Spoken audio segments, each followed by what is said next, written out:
I'm Peggy Lampman. Have you ever grilled a pizza? You're not going to believe how easy this is. It's faster than takeout, and once you get the hang of it, you may retire your pizza stone for good. One of the most important things in grilling a pizza is having your mise en place at the ready. This is a French term that means to have all of your ingredients prepared and ready to go before you start cooking. It's kind of like when you go on a trip, you want to make sure you have everything you need and are not forgetting anything. Let's start with that mise en place. First, the pizza dough. I'm cutting steps to the bare minimum to save time and cleanup, so I bought a frozen pizza ball. It thaws in a couple of hours on your countertop, and I thawed mine overnight in my fridge. You stretch it and pull it, you let it rest, and then you keep stretching it and pulling it till it's the desired thickness or thinness you want. And then there's the butternut squash. According to the World Pumpkin Association, a squash weighed in at 900 pounds in Canada in 1994. That's a record. A 2-pounder will be quite sufficient for our needs tonight. I'm going to cut this top off. Now I'm going to cut the bottom off. Now it's ready to peel with a vegetable peeler. You could do this with a paring knife, but I find it's much easier to just use a vegetable peeler.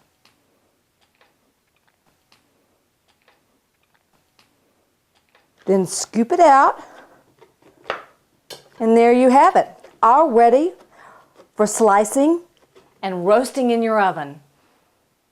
I sliced a red onion and caramelized it in a tablespoon of butter with a pinch of sugar. And I also toasted some pecans. I think that's about 1/2 to 3/4 of a cup. And I grated some Gruyere cheese in advance. Now make sure you get the imported Gruyere. The domestic just doesn't compare. My pièce de résistance was the fried sage leaves.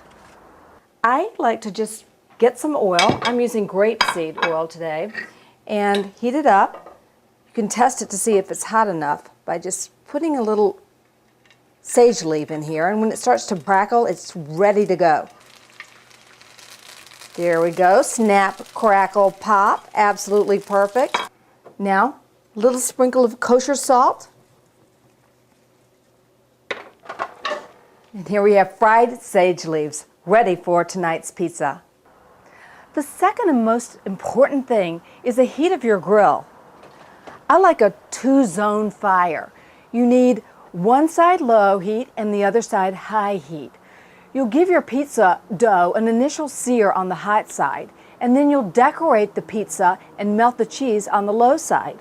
This is my hot side right here. So what I'm going to do, first off the bat, this looks about the right thickness. We're getting there. I'm going to put a little bit of extra virgin olive oil on it. And I'm also going to oil my grill as well. It keeps the food from sticking, adds a teeny bit of flavor, and it also keeps a clean grill. So right here, 1, 2, 3, boom! I love my little grilling glove. Let's see, how's it doing? Oops! Perfect. Just a little golden brown here. Make sure you have a spatula right at your side. You don't have to be afraid. You know, it would seem that it would catch on fire the second you put it on your grill. Dough, isn't it odd? But it's like cooking in a rustic Italian open hearth pizza oven. If you were to keep cooking the pizza over the hot zone, the bottom crust would start to burn before the toppings melted. So pull the pizza to the cooler side to top it, and then gently finish cooking it. Lovely. I love it. Now, this is my palette, and I'm Picasso. Now the fun part begins. I get to garnish and decorate my pizza. I could grate a little bit of nutmeg on it, and it would be absolutely delicious. I love caramelized red onions. Beautiful. Toasted pecans. Now I'm going to save my sage leaves until the cheese is melted. Now finally, the cheese. Now I have about a cup and a half of cheese in here. I don't know if I'm going to use the whole thing, but I do like a lot of cheese on my pizza. Now I'm going to cover my grill and let the cheese melt. Still, it's important to be a little bit paranoid when you're doing this because you never know when a flame's going to erupt. So I'll check on the pizza every 45 seconds or so. And when the cheese is nice and melty and the crust is really crispy, I know it's ready.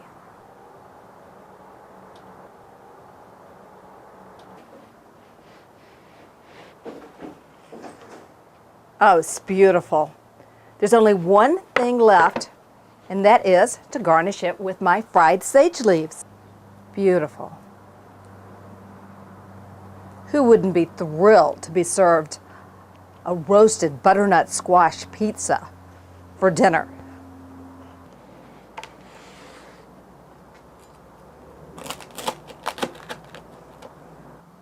Do you want a piece? Come on, try some.